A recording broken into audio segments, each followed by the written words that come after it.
sure we're recording. Hey, welcome. Hey. Hi, Barbara. Hi, Elena. Hi. Hi. Um, we are going, if you can put where are you from and your name, because sometimes the chat doesn't like say it, but if you say your name and where you're from, and then Elizabeth is going to let in who else is coming. I'm so super excited. I'm glad you guys are here on time. Um, just take a breath, take a break, take a moment. Let me just shut down my email so it doesn't ping. Mhm. Okay, and I think you guys are gonna, once we get going, if you could just mute yourself, that would be great. We're gonna do chatting and everything else at the end. Okay. Let me see, where am I? Here I am. It's a hard thing to. Hi, so good. Okay. All right. You got this, right, Elizabeth? We're good?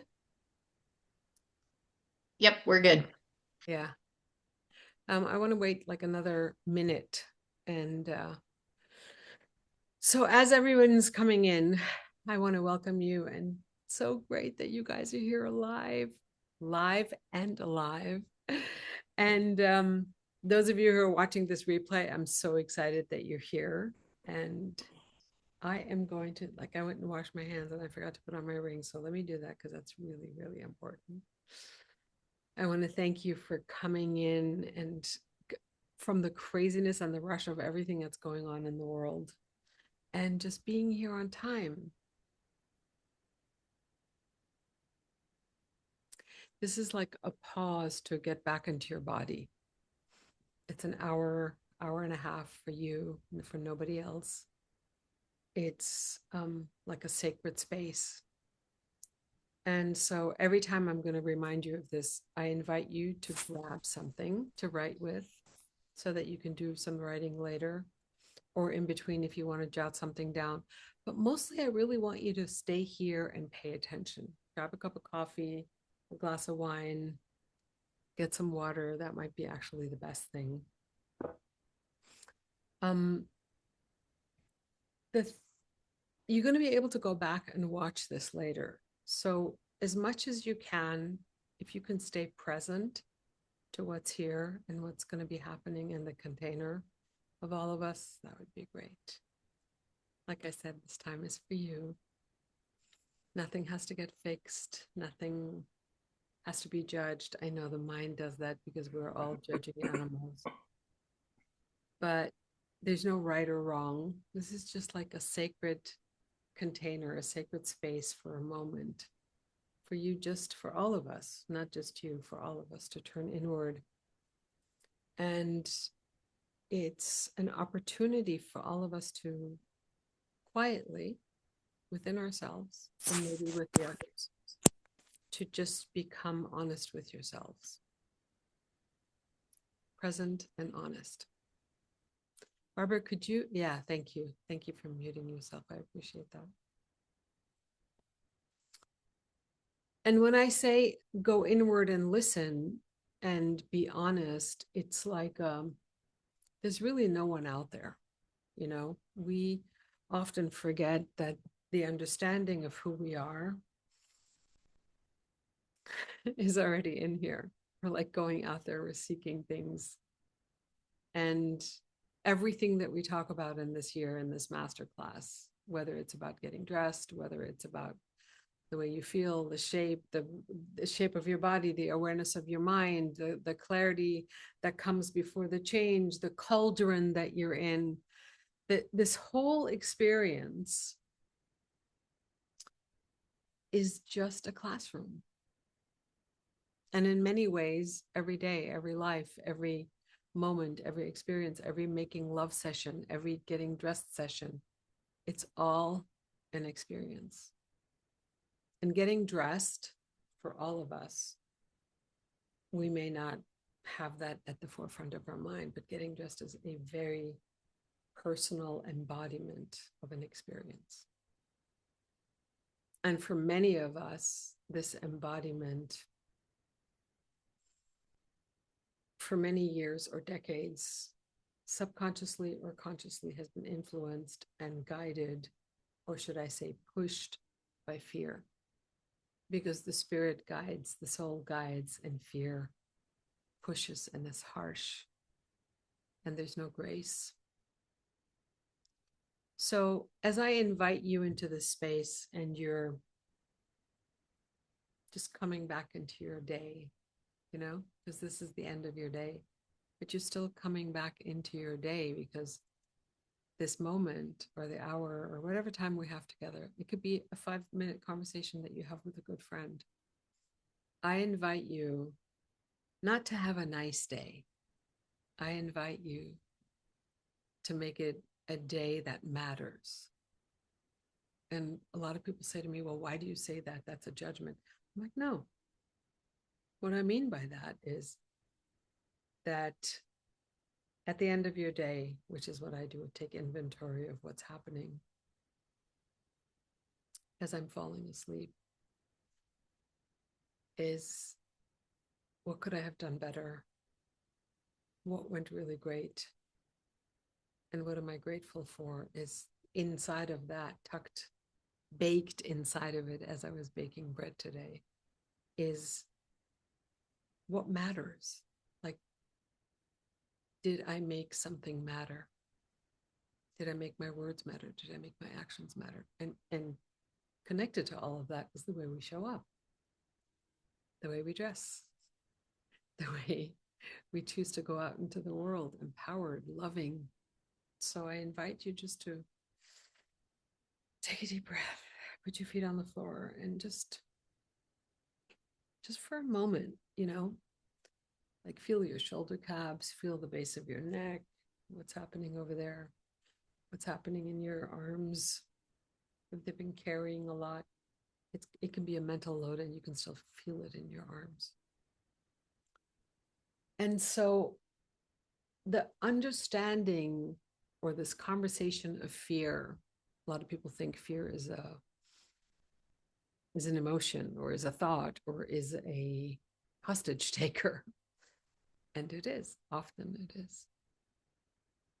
Today's topic is fear influences your fashion. It also hijacks your fun or our fun. We've all been there. We've all been in situations where everything has been so frozen in fear that we can't see the rest of it. We can't see the rest of the world.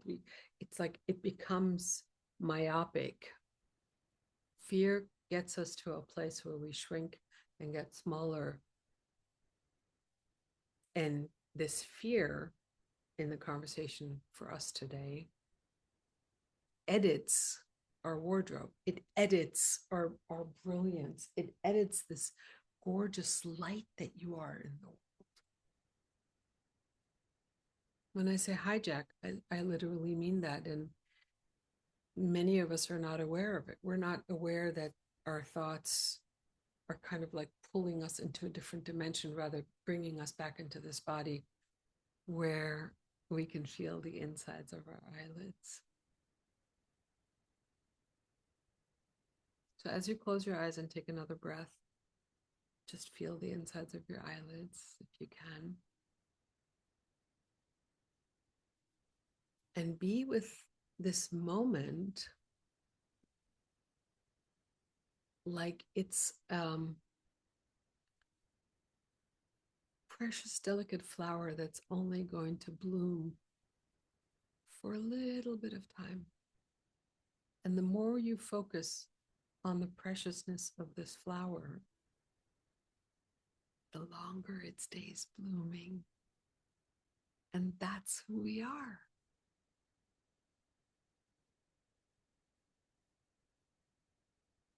And as you come and take another breath and open your eyes, let me just go over the core points that we're going to be talking about today. So, first one is fear. Often to many of us sounds very practical. It's like, okay, well, that's of course, there's a tiger. And if I don't have fear, I'm going to be eaten up by that tiger, which is thousands of years of evolution that's in us. So, in a way, to the cognitive mind, fear is like, yeah, I'm your protector. But it can be very powerful. That feeling of fear and the cognition aspect of I'm going to keep you safe. It disguises itself as being very real, fear, false evidence appearing as real. Most of it is not even true. Most of it is something that hasn't happened. Most of it are things, situations, moments, experiences that we have absolutely no evidence for. None. Or maybe when you were 5, or maybe when you were 7, something happened on the playground. That kid looked at you in the wrong way. And that was because your mother didn't buy you the jeans that you really wanted. And so you weren't part of the posse. And then it's like, oh my God, I'm not good enough. I'm not part of this. Fear is a place that helps us to eliminate things, helps us to eliminate, especially when we become older. It gives us an excuse to say, you know what? It's them, not me. We're abdicating our own healing because we're saying, well, that's what the situation is. The world is like this. This is what's going on. My husband did this. My mother used to do that. And then it becomes, as we go along in life and fear shows up again, it just becomes a repetition and repetition of one thing: protection. This fear is protecting me. I'm not going to go into something new. I'm not going to try something new. I'm going to just do what's comfortable over here in my little corner. Oh my God, Liana's telling me that I shouldn't be wearing black, and I could be doing this and I could be doing that. But no, I'm not going to do that because that's all new. And that's a planet I've never been on. Just raise your hand if you've had any of these. Raise your hand if you've not wanted to go on that planet. Don't want to go on that planet because I don't know what's going to happen there. And the devil I know is better than the devil I don't know. So the devil I know is I am not going to do this. I'm not going to do that. I'm not going to get dressed in that color that Liana's telling me, because if I get dressed in a beautiful skin tone, then suddenly the whole world is going to see me. And then what? Then I have a responsibility. If I show up as my brightest, most gorgeous, cutest, most sensual, most kind, most brilliant self, then suddenly my come from is not fear, but it's fantastic. It's fun. It's delicious. It's like, this is who I am. And I'm going to do this because everyone else is taken. And suddenly fear doesn't have this grab. How many of you find it hard to get to that place, especially when you're in it? Yeah. So common names. Common names. Let's call them. Let's call the fears out. And I'm just going to say some, and you guys can put the rest of what you want to say, whatever's coming up for you, in the comments, please. And Elizabeth is going to read them out loud. Elizabeth, you good with that? Reading those out loud? Because I don't have the comment section I don't have it open on my computer. So I'm just going to name a few. What do we have fears of? Fear of, the list is long, and I'm just going to name a few. Trying and failing. What if Liana says I should do this, and then I do it, and then it doesn't work, and then what? Well, then you've actually moved yourself. Wow. What if I have a fear I'm going to walk into a room and all eyes are going to be on me? Then it goes back to what I just said. Then I have to be responsible for who I am. I'm who I am. Fear of being judged, fear of looking too old, fear of looking too skinny, too big, too fat, too tall, too brown, too Jewish, too not, too what? I mean, you name it. The list is very long. Elena And the truth, says a fear of getting it wrong. who says? Elena, Yeah, fear of getting it wrong. What if I get it wrong? What if you don't do anything? You know, a lot of people, when I talk about this stuff and I talk about fears and I talk about dressing and I talk about moving yourself forward in the world, and clothing happens to be the mode in which I thought that the world would learn, because it's the closest thing to our bodies. And it is the closest thing to our cognition, closest thing to our senses, our sensuality, our embodiment, because dressing is an embodied action. What if I told you that no one has ever said that they're afraid of getting stuck? I've never heard anyone say that. I've never heard anyone come to me and say, "Hey, Liana, I'm coming to you because I really want to move myself out of this situation." Most of us, when we're stuck, we're in this place. It's almost like as if some hooligan came and had us and glued us to the floor. We don't think about it. Oh, this has been my Werdegang, my path of living. This is what happened to me, and this is what happened to me, and this is what happened to me. And then fear got me to a place where it got smaller, the situation got smaller, my mindset got smaller, my environment just shrunk. I shrunk it. It's not the environment that comes and shrinks it. It's not other people that come and shrink it. But when we're in those places and fear is loud and fear speaks first, and fear, ego, and detriment speak first and speak loudest, we're in a place, and this is a really important piece of this. When you find yourself pointing the finger at someone, or finding yourself pointing the finger at something, or you find yourself going outside of yourself in a situation where shift just hit the fan, the coffee cup fell, that you dropped the coffee mug, big ass coffee mug, porcelain, you're walking, you're rushing, you have something to do. Brene Brown talks a lot about this, and I'm using the coffee mug because it is my mug, it is in my hands, it's my responsibility to get my ass from the kitchen to the front door because the doorbell just rang, right? Do we all agree? My responsibility, not anybody else's. And then there's something in the middle of the floor. And because I am not responsible enough to take a breath and look and watch where I'm going and be accountable for my own steps, what happens? I trip, the coffee cup goes down, I'm pissed, and I say, my stupid husband who left his shoes in the middle of the floor and you made me trip. And this is just a hologram for what we do in life. It made me do this. She made me do that. That made me do this. I lost my job, so it's endless.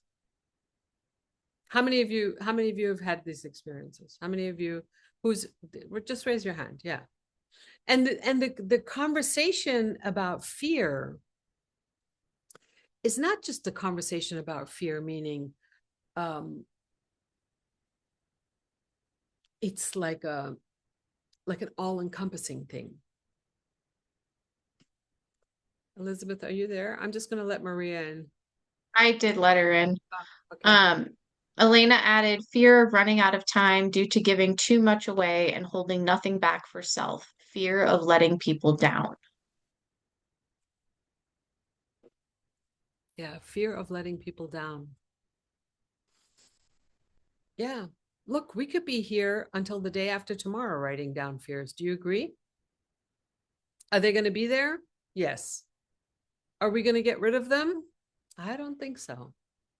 It's like, are we going to get rid of things that happen in our daily lives? Are we going to get rid of accidents happening? Are we going to get rid of, we won't.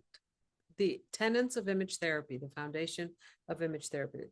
Can you be with life exactly the way it is and exactly the way it isn't? Our agency does not come from abdicating in moments of difficulty. See, we take responsibility when shit is great. We take responsibility. Yeah, I did that. I did that. That's me. That's all me. But when things are difficult, what do? We just go over there. And so, Maria, are you here? Because I'm seeing you coming back in again. I just want to make sure that someone's, or that I can hear you. Hi, Maria. Okay.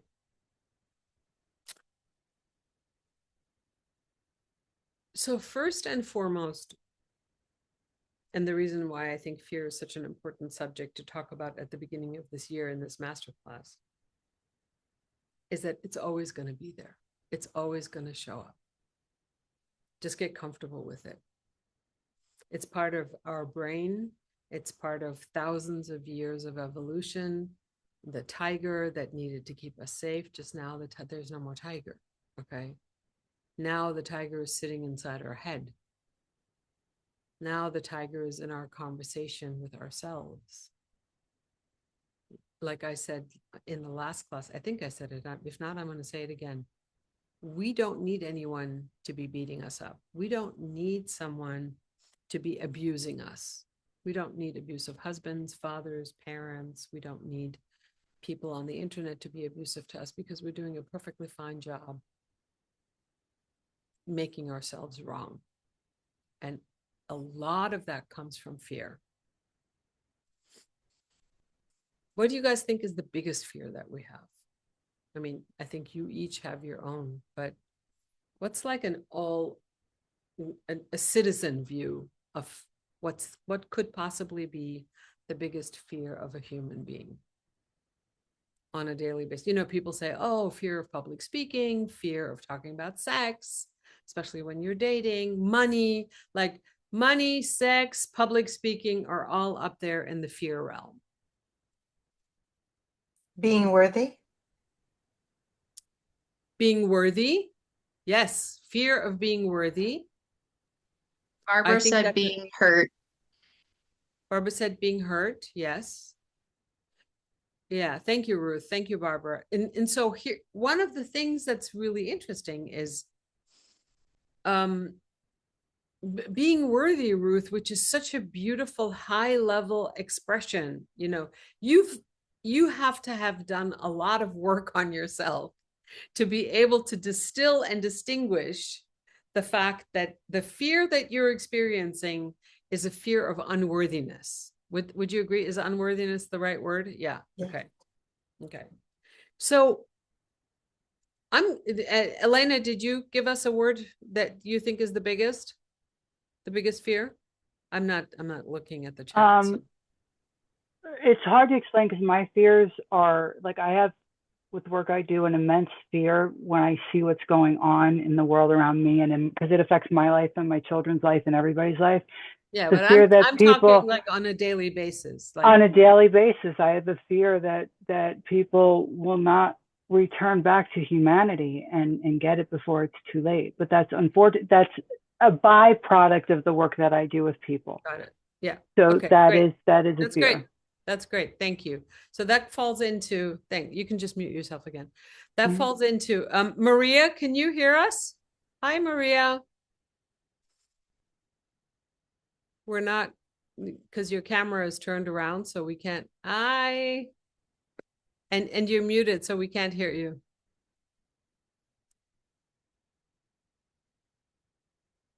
Okay. I just wanted to know if you had anything that has to do with the realm of fear. I just want you to know if you have a name for it. So in my humble opinion and my experience, the fear that we all have, the biggest fear that we all have, is the fear of stepping into the unknown. So everything that we do, you know, like most of us don't know what's going to happen tomorrow. The reason why we have fear and we shrink is because we don't know what's on the other side of this moment when I take a big step and I step into the unknown. And that piece of living, which is all the amazingness, is on the other side of the unknown. All of it. Even if we think the unknown is a disaster. Because we don't know. And we don't know what we don't know that we don't know that you don't know. So fear sets in as like a safety mechanism, not as truth. The truth of what's going on in your world, most of you have it in your gut. You feel it, like you want to do something, and honesty, truth, authenticity, transparency, vulnerability, all of those are like quiet, still voices of God. Quiet. They're not loud and screaming. So when fashion, or when your style, or when your brilliance, you know, the light of who you are shrinks under that fear, then there's no possibility for your presence to grow, because presence needs awareness. It doesn't need to be hidden by fear. It doesn't need to be cloaked. So instead of being constantly hijacked by fear, what if you took fear or anger or any of the feelings? I don't want to call them negative. I just want to call them barometers, okay? As a wake-up call. For example, you come here and you have a session, and we have like a beautiful circle of women, and I hand you an outfit. What is it in that outfit that instills the fear of the Lord in you, and you have a reaction to it? And people have had this. I am not kidding you. And it is almost as though there's like a tsunami coming out of them, and the reactivity to a piece of clothing or an earring has been remarkable for me to witness, because that earring reminds them of something that happened somewhere in their childhood, somewhere even 5, 6, 7 years ago. Somebody got raped, somebody got disrespected, something happened, and then there's a fear bow that gets put on top of that moment. And then out of the blue, you're in a different environment, everything is loving and wonderful, and suddenly a piece of clothing comes out, an earring comes out, Liana makes a suggestion, and then everything from here to when that moment happened and someone made that contract inside their heart falls away. There's no chasm anymore. It's just 2026, and you go back to 1992, and it's like no time has happened in between. And that moment is completely in the moment, even though you're not back in 1992. You're here. And that expression of fear is so real. And the reason why I'm mentioning this, what happens when you are embodying, or when you're dressing, or when you are experiencing your own wardrobe, going into your closet, and all the 5 million different stories that are attached to every single piece, and every single shoe, and every purse, and the clutter, and the everything is talking to you, is talking at you. Your clothes are talking at you. How many of you have had that experience that you open your closet and there's like a symphony of negativity going on? Barbara's like raising her. Yes, that's me. Yes, yes, yes. All of us. Okay. And so the fear, I mean, there you go. There you have a reason. That's why people don't want to open their closets. That's why people don't want to get dressed. That's why I have clients that get into this program or into their VIP program, and they come and they do and they buy the clothes and they do all this thing, and then they go home and then it's like silence. And then I say, what happened? You were supposed to send me pictures every day. What's going on? Why aren't you getting dressed? And silence. So I'm sharing this with you because I want you to understand how big this fear is. Even though you're taking a step, even though you've come here, even though you've gone to another seminar, even though you've gone and taken a trip to Paris and you bought a bunch of clothes and they were all beautiful because you learned image therapy, and you come back, nothing gets touched. So when I say to you, image therapy is the process of the PhD in design of who you are, and you go from the inside out, it's really an understanding of what is in the way as we're learning about the beauty of who we are. What is it that's in the way? Ruth has something to say. Yes, Ruth, you're muted, but I'm going to hear what you have to say. What came to me was So nice to see you, by the way. So great I'm so to glad see you're here. Self-doubt pops up. What Yeah. stands in my way? I don't trust myself. Worthiness and self-doubt are cousins. You know, thank you for saying that. So this whole process, and I don't want to really call it a process, I want to call it a journey. This whole journey of and the understanding of who we are in the world, and the understanding of little by little, like little tiny pieces of a puzzle. You know, you get those 5,000 piece puzzles and then you throw them all on the table and you go, oh my God, where on earth am I going to start with this thing? What do you start with? One piece. One. You look at that piece, like you look at a piece of yourself. And today we're going to just look at fear. That is a piece of who we are. Presence, the presence of who we are, is also a piece of who we are. Presence, the ability to be present, the ability to be fearful and present at the same time. That's a really new concept for most people. But the yin and yang that we all know so well, the sign of the yin and yang, the black and the white, the positive and the negative, there cannot be light without darkness. The being able to live life in this moment, living life in the tension of the paradox. So we're not here to talk about fear so that you will never experience it again. That's not realistic. It will show up.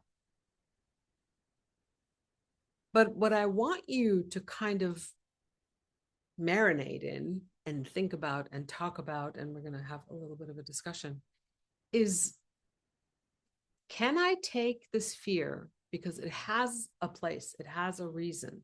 You can't just like take it and shove it away like a beach ball underwater. Where is it going to go? It's going to come back up. I had this conversation with someone I love very, very dearly. The conversation of difficulty and challenges, and if the human spirit has not been fortified enough, which many of us in this domain haven't, we haven't been fortified to be with life exactly the way it is and exactly the way it isn't. And to know that as I'm walking through this path of the unknown and I am afraid, okay, it's not always going to be like that. It's going to get better because as you're walking, you're getting stronger. As you're walking through it and being with it, and the tears come and the unknown opens up in front of you and you think you're just going to like fall off a cliff because the emotions that come with fear and the unknown, would you agree that they're sometimes overwhelming? So overwhelming that we don't want to experience them. And that is why most of us use clothing as armor. It's like, if I really show up in the world, and I'm not just saying this about negativity, I'm also saying this about positive things. Like what Ruth said about worthiness. At the bottom of the barrel of all of these conversations, whether it's public speaking or sex or good food or being able to live your life in a positive, amazing way, at the bottom of all of this, I believe it's shame. And do you guys know the distinction between shame and guilt? Barbara, do you know the distinction between shame and guilt? It's okay. You don't. I'm gonna talk about it. I just wanted to know if someone was in the room that knew. I'm sure you know if when I say it. So shame is I am bad, and guilt is I've done something bad or wrong, or it's there's a huge fundamental distinction. Like there's something wrong with me is shame. And to get that clarified and cleared out. And so when Ruth says, this whole thing about worthiness is, Ruth, you talked about, you called it worthiness. So let's go to you. What do you consider the foundation of worthiness? Like, where does worthiness live? You have to unmute yourself, please.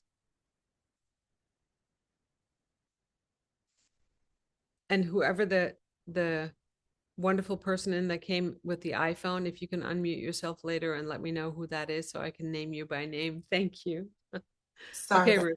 So the word, I'm not sure I understand your question. For me, am I worthy of being shiny? Am I worthy to be made aware of? Okay. Is rather Are you worthy of mattering? right. Okay. So when I get selected for something, I'm like, oh no, somebody else can do that. Somebody needs it more than I do, Oh, wow. etc. Somebody needs it more than you do. Mm-hmm. Is that true? I do feel like that sometimes because I feel like it's okay. Somebody, My stuff is small. It's not a big deal. but is that true? Does someone need some? On Mm. what scale? And who's the measuring stick? And who's measuring this? And what scale are we measuring with? Mm. And if it came to you, this is the reason why I asked you. Okay. Is like the fact that we were born is a hall pass for being excellent. That's it. That's all we just needed to be here. Nothing else. There is no, you have to have enough money, you have to be tall enough, you have to be skinny enough, you have to have the X amount of hair. No. The fact that you're here, the fact that a sperm and an egg got together, came together, created a zygote, the zygote became a baby, the baby was born, and you are here 55 freaking years young and still trying not to let the world see your light. Mm. If I gave you, and you know what, for next class, I promise I'm going to get these numbers together. The ratio or the percentage of 1 in a, I don't know, trillion or something that a human being gets made. It's like some ridiculous, crazy number. For the fact that there's 8 billion of us, the rarity of a human being alive and living their lives is remarkable. And so we're here. And each and every one of us matters in the symphony of the world. and then there's fear. And so we have all of this fear, and it's like if I had an ocean for all the fear that everyone experiences. I sometimes think of it as this black tar pit. And have you guys heard me? No, I don't think I talked about this last time. So let me talk about this. When we do color theory, and we learn color theory, a white pot of paint and a black pot of paint. Okay. And my color theory teacher he always wanted us to like learn this stuff really well, and everything was practical, and we would see it or experience it or taste it or feel it on our skin. And so he had this color, these two pots of color, and he says, this is how the world treats negativity. Now watch this color closely. He took one little drop of the black paint and dropped it into the white bucket, and within 3 drops, the white bucket became gray. And then he asked us, how much time do you think, how many buckets is it going to take to make the black bucket gray? Meaning if you take white paint and you put it into the black bucket, what does it take?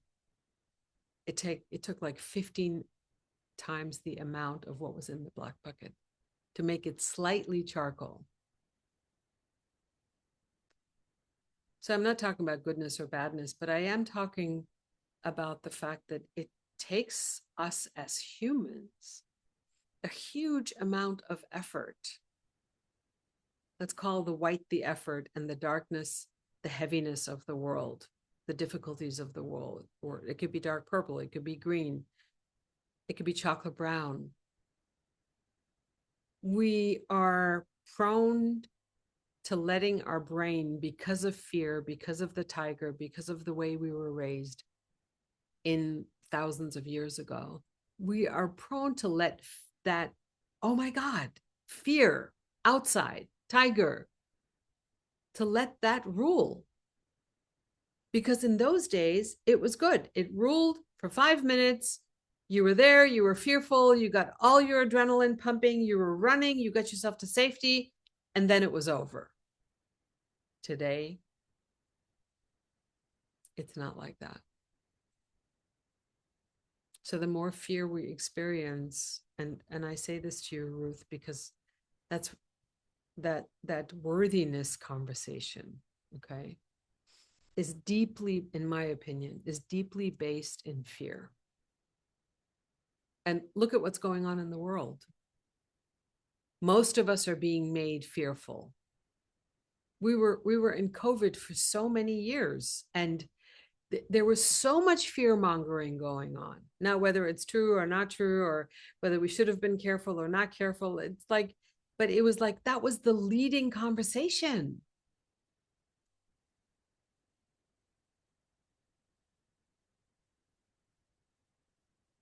There's nothing good to be had in conversations of difficulty, whether it's on the outside or whether it's with oneself. Can you seek your sister's greatness rather than her guilt? And when I say, can you seek your sister's greatness, it's your own greatness. When you first look in the mirror and you see your own sister, meaning you. And that piece of it is like the little portal that gets into, oh, well, I'm afraid of this. I'm afraid that if I shine too bright, what can happen if you shine too bright? I would get noticed. Okay. And so let's just take this, Ruth, that you and I are going to do this together, because we've had this conversation before. This is not the first time we're having this conversation. Do you remember? Yeah. Are you okay with doing this? Okay. Okay. So what if you get noticed? Then what? I don't know if I'd be ready for that. I don't necessarily want to be noticed. What? I don't necessarily want to be noticed. Okay, I'm okay. because you don't know if you're ready. Yeah. Okay, how are you gonna ever know if you're ready if you're not going to get noticed? Hmm. Do you see what I'm saying? It's like, how are you going to know? Like, I say this very simply. I say, you don't know what a mango tastes like if you don't know how sweet it is, how delicious it is, how it runs down your throat and it's just so juicy and loving. How are you ever going to know you want to make love if you've never made love before? How are you ever going to know you want to be the center of the room? Because what you have to say is going to be the healing antidote for someone in the back of the room who is just like you and has never wanted to open their mouth because they're afraid to be seen. That would be a waste. Yeah. Such a waste of your beautiful, amazing life, your creativity, your gorgeousness, your delicacy, your gentility. It's in so many ways, this like a circle, you know, those rubber band circles that come around, like that people create. Okay. It's just like that. Every single rubber band has a tension on the other one, and every single one of our thoughts is exactly the same. Oh no, but then this, oh, but then that. And if you start peeling away all of the, but that's not true, and this is not true, and I'm like, really? Then what? So you're going to get seen. Then what? It used to feel like the end of the world, but it really isn't. Did it used to feel because you then had an experience of it not being, or is it No, the fear of the fear. it's just in your head? Yes, it's Oh, crazy. oh my God. Like Einstein said, the worst things in my life are things that never ever came to pass. So then why do you think we know it, like cognitively, it's like, well, that never happened. So why do you think you won't?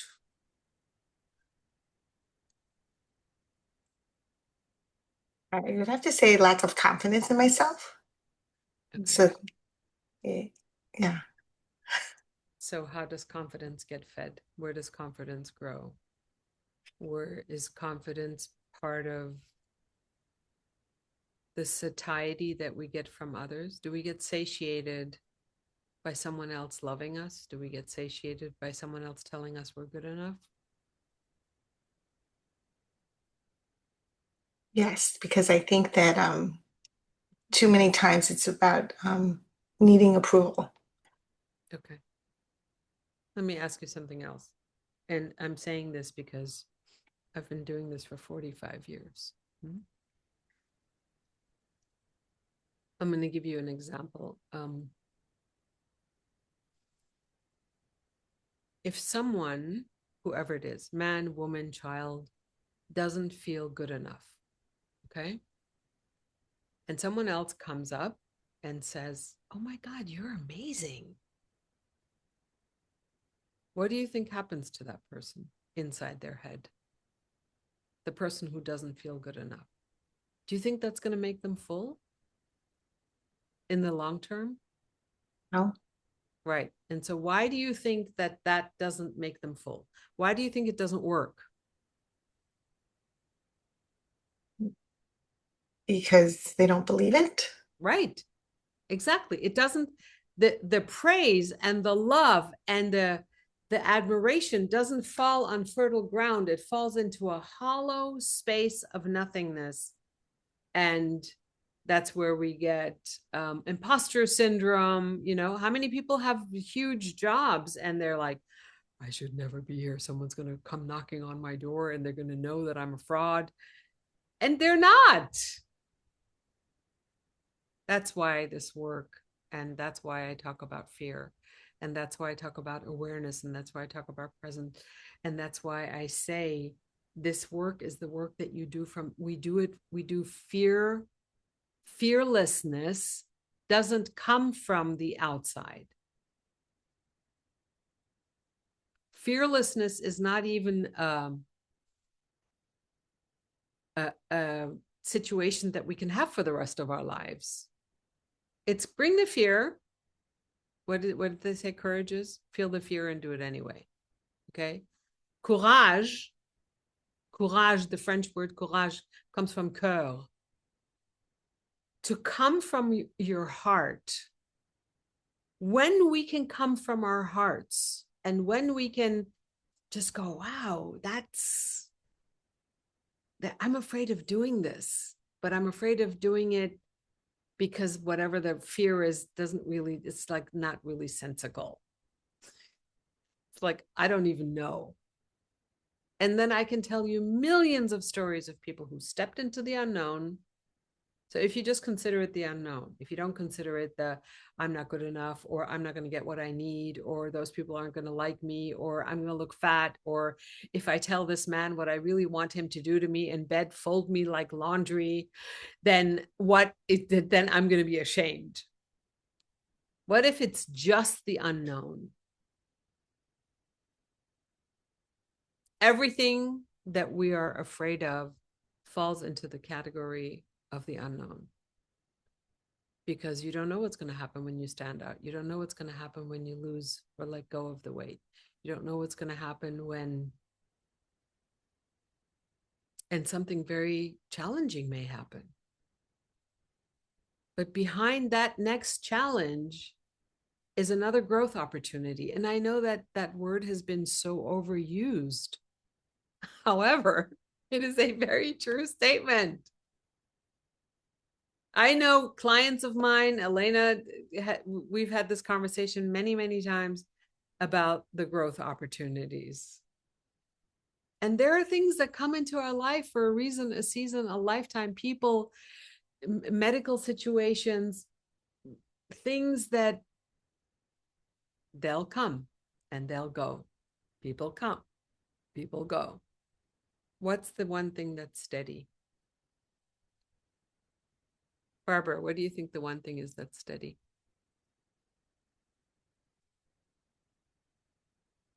I can't hear you. You're muted.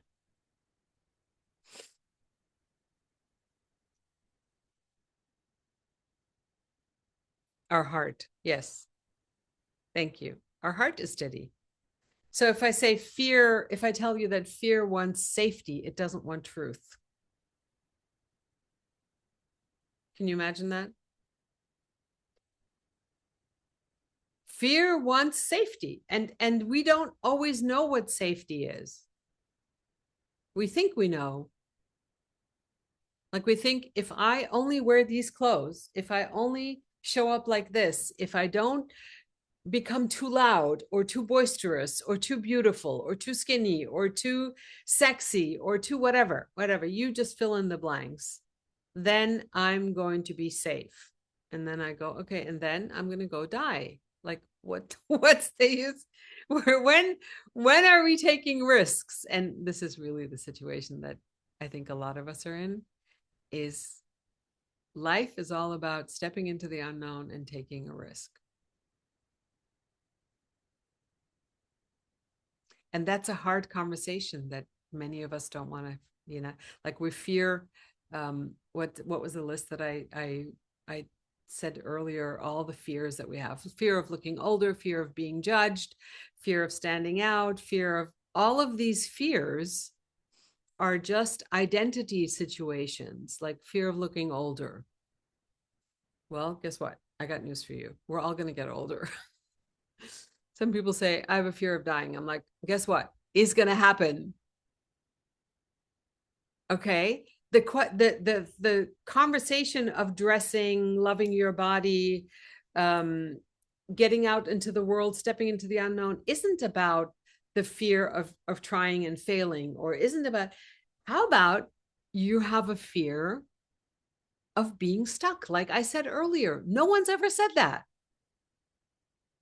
No one's ever come to me and said, Liana, I'm so afraid of being stuck.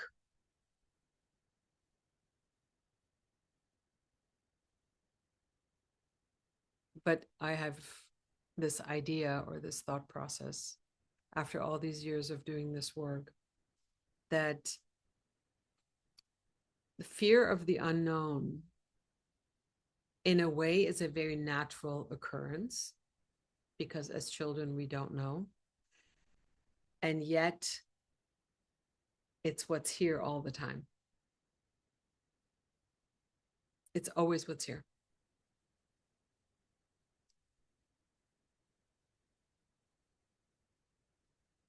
So I'm going to try to take this spiral of fear, which is one of the things that is about this.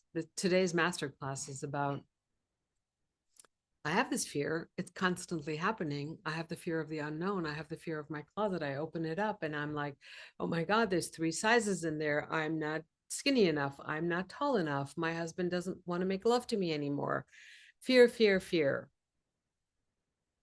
More craziness, more conversations about becoming smaller, more conversations about armoring. So how do I get out of this circle? What do you think is a doable action for an antidote to get out of that conversation? Like, you can each put something in the chat. I'm gonna take a look when you guys are. Put something in the chat, right? Because I want to hear. And whoever's on this beautiful iPhone, say hi. Whoever the person is, I'd like to say hi. Maria, can you put something in the chat? I've opened my chat now. How cool. Put something in the chat and tell me what do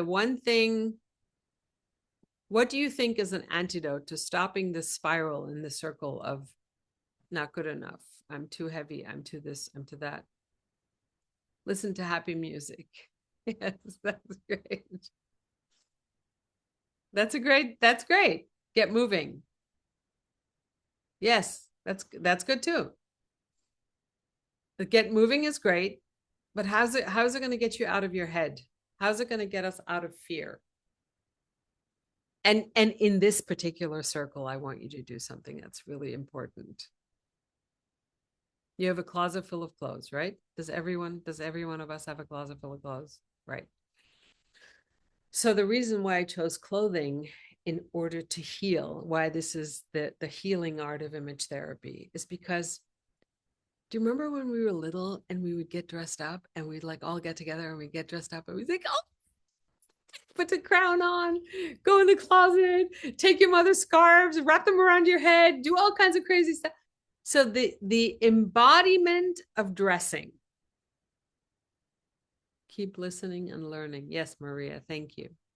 The embodiment of dressing, meaning the embodiment of feeling the insides of your eyelids, because when clothing touches your skin, there's a physical embodiment and a physical reaction that sends neurons to the brain and starts the joy of something starts to such a degree that we cannot but have beauty come out of us, meaning joy, meaning bubbly, meaning like what we used to have when we were kids. I hope that every one of you on this call and those of you who are watching the rerun later have had moments like this. Would you all agree we've had moments like that? I had a moment like that today. I have to show you what it is. It's like I'm a tool whore. I swear to God, I love tools. It's crazy. I know you guys think I'm crazy, but I got a tool. I have to show you. And I'm showing this to you because this is almost like my closet. However, I can't show you my closet yet, but I will. But when I go into my closet or when I go into my toolbox or when I go into my kitchen, and these are all pieces of your life. And I'm saying that it has to be a thing, right? Listening to music is great, but I want you to take an action, meaning I want you to go into your closet and I want you to find something that makes you giddy with joy. And I want you to put it on. I don't care if it's a hat. I don't care if it's a G-string. I don't care if it's a bra that where the nipples are cut out, whatever it is that gives you delicious joy. And Ruth is going, what is she talking about? A bra where the nipples are, no, does shit like that exist? Really? Yeah, it does. Ruth is going, no.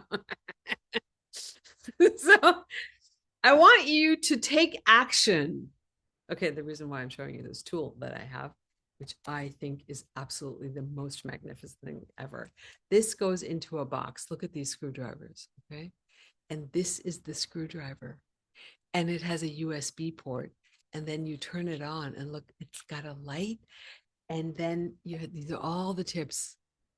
And it is so feminine and elegant and classy and gorgeous. And then it goes into a silver box and it dives in, and then you push it, and it's just this beautiful square cube thing, and you can leave it out on the counter, and it looks like a piece of it looks like a vase. Okay.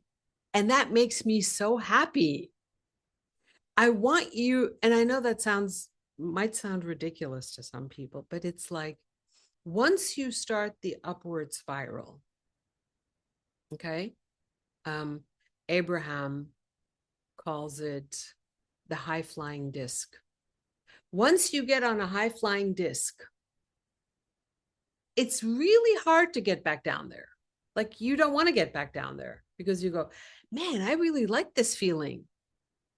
And the reason why I want you to do it with clothes is because it is the closest thing to your skin. And I do it with clothes every day. I promise you. Every day I get dressed. I've told Elena she's been lagging in sending me photographs. That's why she gets all up on camera, and she's like, all her makeup is done and her teeth are sparkling and her eyelashes are blah, blah, blah, blah, blah, blah. Because I want you to do this every day. It is the embodiment of your sacred beauty. And it is the biggest antidote to fear. You don't have to get on a couch for 5 hours at a time every week, and then months and years of therapy. And the therapist is not listening, and you're drudging, and my mother and my father, and No, we don't have to do any of that. We can stop all that.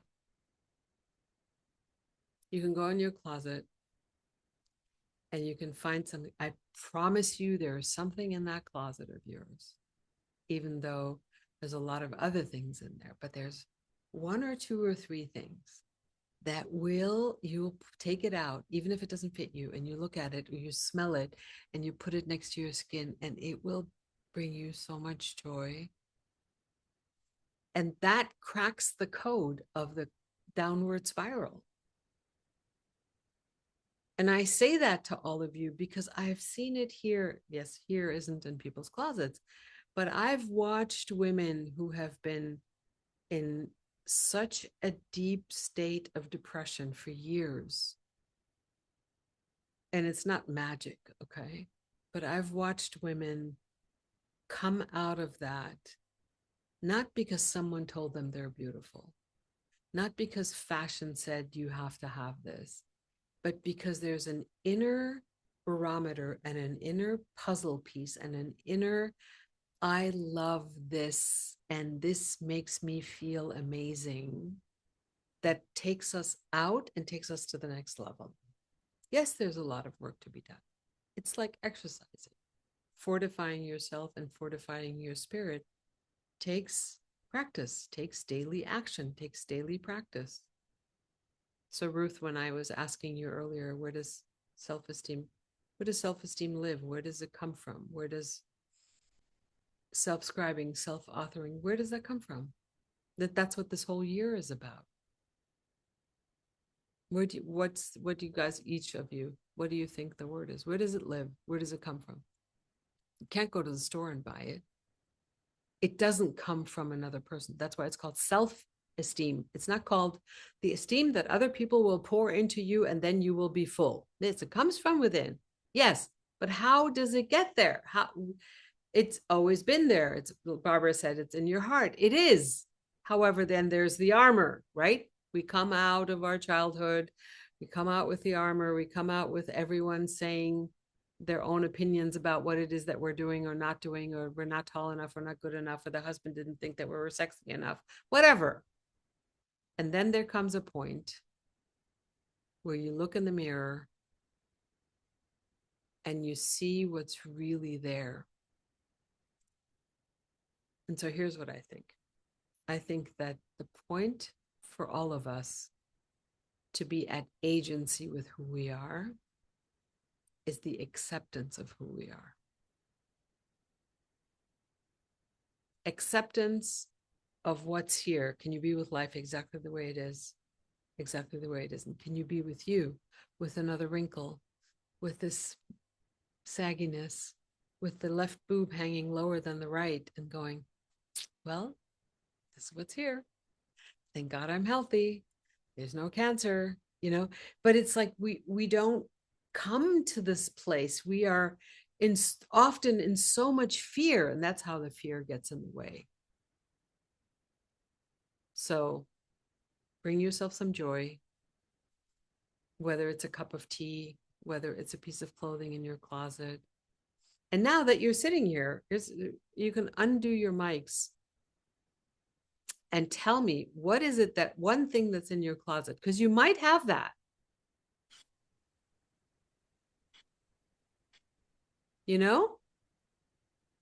Because the truth is, we're not broken. We're just experiencing difficulties.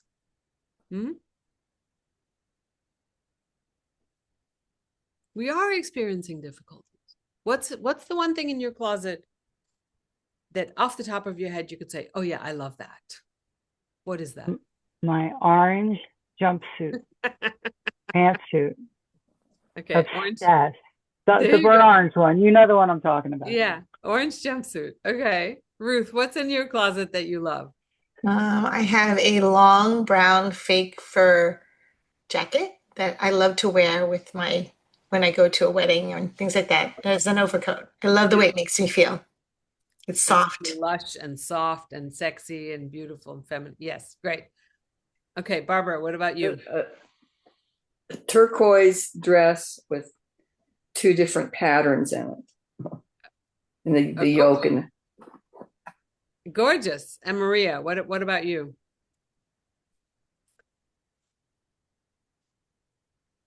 No. Maria's going to write something because she can't get on. Look, the reason why I'm using what's in your closet is because it is the tactility of being on your skin and feeling. Dressing is not about how you look. Dressing is about how you feel. The first thing that you do when you get dressed is you feel your outfit. You don't see it. You're not standing in front of a mirror getting dressed. We put the outfit on. This doesn't feel so much. Oh, I've lost some weight and the pants are falling down, or my belly's a little bigger today because I'm going through menopause. It's like we feel things.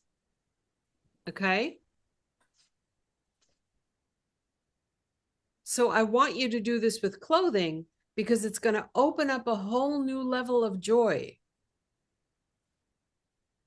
And then find 3 or 4 other things where you go, just like me and this like thing here, It's like, it's so ridiculous.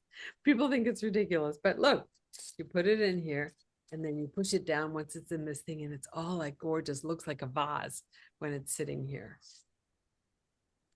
A tool. It could be that you made sourdough bread and the sourdough bread is like, I've got sourdough bread right now. And I do this consciously, and I'm telling you my secrets. I consciously do things and bring things into my life on a daily basis where I know I'm going to get a huge spike of joy out of it. It's like an orgasm every day or 2. Your heart needs an orgasm. Now, I'm not just talking about the sensual orgasm, okay? The vaginal orgasm. I'm talking about eargasms, like listening to great music. And then there still needs to be like an action. Get dressed with real music, cook with great music, sing, hum.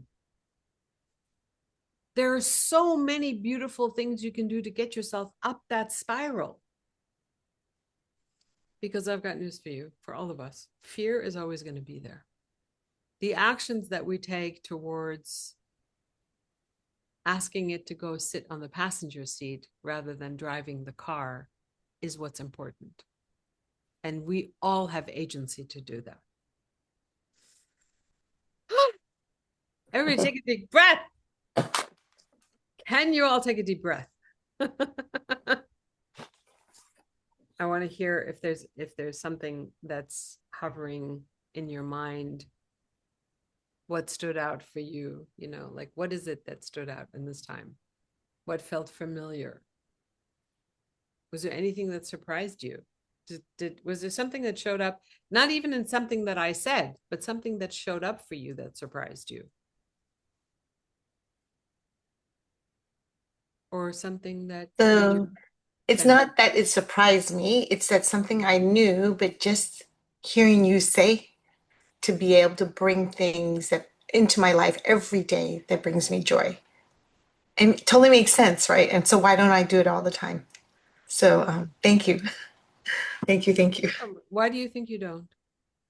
I don't, it And this doesn't is even for cross my all of mind. us. Ruth, you're going to be speaking this, and people are going to be listening and watching this later. And this is how we learn. We learn but from others, you know? Why do you think you don't do it? This is a really valid and important question. Don't think about it, but now it's brought to the level of awareness that it's in the forefront versus in the back, I guess. Right. So do you think about exercising? No, I don't really like that either, but I don't like it either. Okay. I don't like it either. So here's the thing, the actions that we take towards our joy have to be embodied. Kind of like, do you think about brushing your teeth? No. We don't think about brushing our teeth. We don't think about feeding ourselves. Some people do. But when we get to a place where this is embodied, meaning you wake up, I wake up, I pray. I don't have to think about praying anymore. It just falls out of my mouth as my feet hit the ground. Okay. I don't have to think about certain things at night. I do not think about, even when I'm super tired, putting my ass up against the wall, my feet up, and my body is laying down. It doesn't matter what is going on in my life. That action is happening for 15 minutes before I go to bed. You have to embody it. Okay. Joy is not just going to come out of the woodworks and go, hey, it's like claiming your crown. Okay. It's not going to come out of the woodwork and just someone's going to say, oh, we have this crown for you. Can we just please put this crown on your head? We love you. We think you're absolutely amazing. No, you got to do that. Joy is the same. It's our birthright, and we abdicated to fear. And then look around you and wonder why we're doing that. The thing is, misery loves company is a very famous saying, right? And Carolyn Mays talks about woundology. She says we connect on woundology. People who have the same wounds, like, oh, you're like part of my tribe. Well, I want to do joyfulness. I want to create joyful circles. Like, you don't have anything joyful to say? Then come back when you have something joyful to say. But then people say to me, oh, but that's ridiculous. No, it's not. It's a choice. Beauty, wearing a nice bra that fits you, wearing jewelry, taking care of your face, taking care of your skin, taking care of your gut, taking care of your mind cleansing, teeth cleansing, vagina upkeep. All of those are choices. I know I keep bringing in the sensuality part of it, but the thing is, sensuality is a big place to be joyful.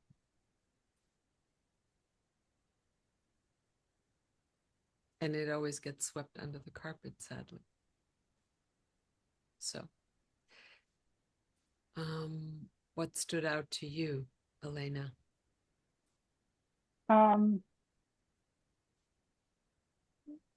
Just a remembrance that, like emotions are energy in motion, and fear has a tendency to get locked up and stuck, like that density you have, and about being able to actually sit with it and see where it starts.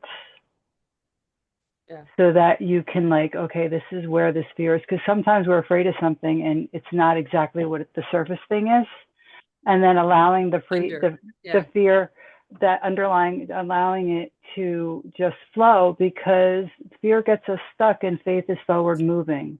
Yeah. So it's allowing that energy, that emotion to flow through you, because it makes way and releases for something else. Yeah, beautiful. Thank you, honey. Thank you. Barbara, what stood out to you, or what felt familiar, or what was surprising, or presence needs awareness. I was really surprised. Something just shifted in me when you said that. Yeah.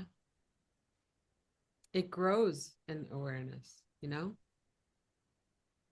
And there's a lot of conversations going on about this person wasn't present. I'm like, well, how can they?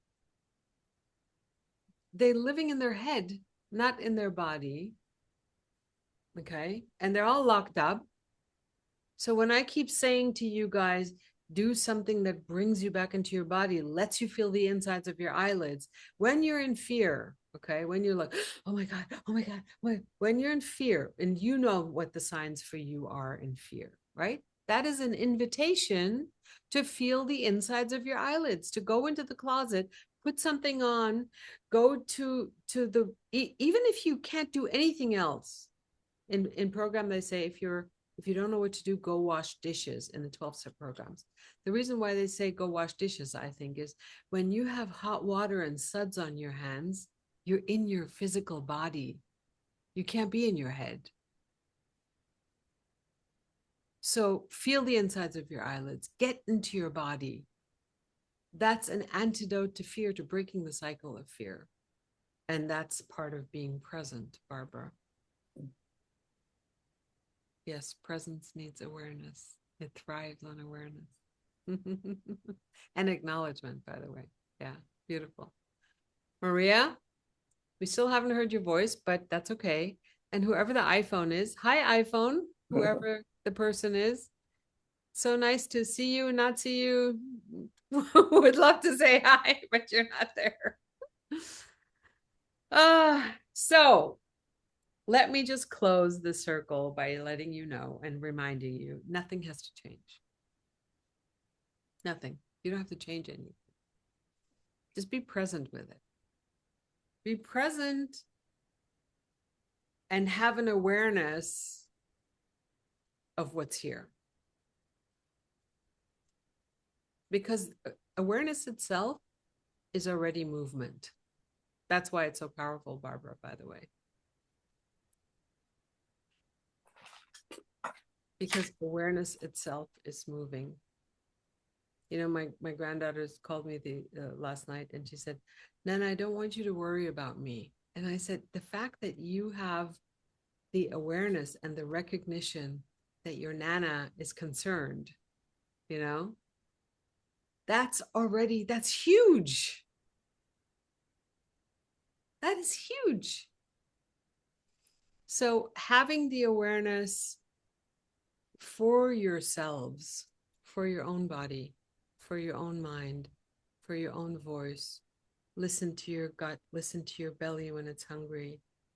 Don't go all day without eating, you know, those awarenesses are embodied awarenesses. Say, oh my God, I had so much to do, I forgot. No. Set a timer. Set a timer and have it ring in a really beautiful sound that you love. Because we're all like Pavlov's dog, you know, like you have an alarm that rings. You have the sound of the church bells. Remember when church bells used to ring? They used to wake people up. I mean, like emotionally and spiritually and psychologically.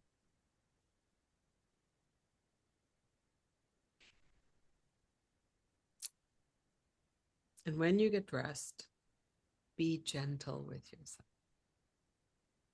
Be kind to yourself. The Dalai Lama said, whenever possible, be kind. And it is always possible. Always.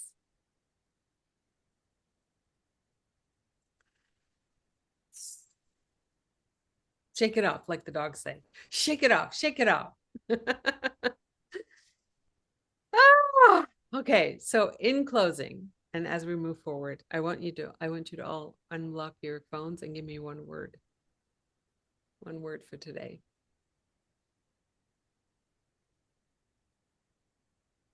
Love. Love. Oh, Change. change. That's a great word. My word is gratitude. Mm. And I want you to come back next month. Please come back. Those of you who are watching the replay, come back. We love to have you here live because I want to interact with you. I want to see your beautiful faces light up. And yes. But, that's really a hi, byproduct Maria. of Francis just We can continually- hear Hi. all of your wonderful background noise. You figured it out. Yay. Go back. She figured it out. Come back. So on a daily basis, my suggestion and my invitation to all of you is to combat fear, just be in the awareness of awareness. Make sense?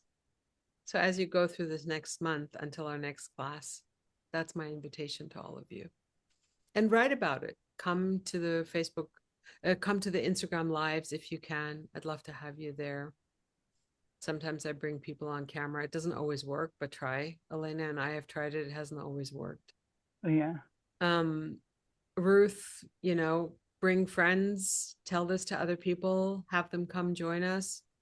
There's a lot to be learned. And as you come down off this session today, go back and write into your journals and see. There might be things that are coming up that you didn't even think that were possible. You might have dreams, You're not broken. We are not broken. Your body is not the problem. Our bodies are not the problem. The way we're shaped is not a problem. It is the way our belief systems and our minds have been shaped and now ossified at the ages that we're at. It's all like hardened. And so the thing that's going to make it soft and pliable and moldable is love and joy and compassion and acknowledgement.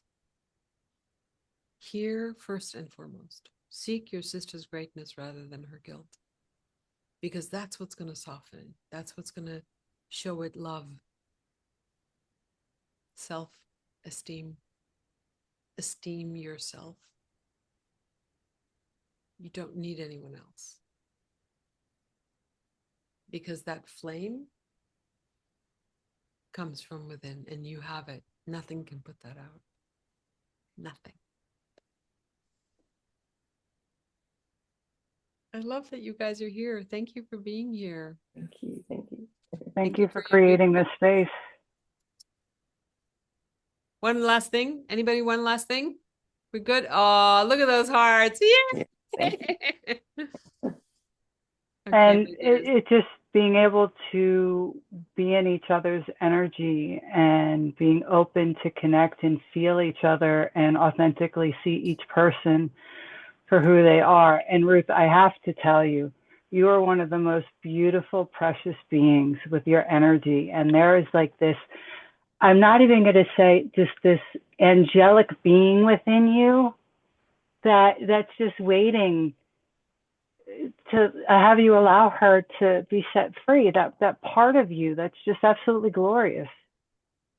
And she's ready. You're ready. You're right there, and it's just such a blessing to be part of that energy and just being able to draw off of each other's energy and feel the love that we all have for each other because we're all connected. So I just adore you. Your energy is just precious.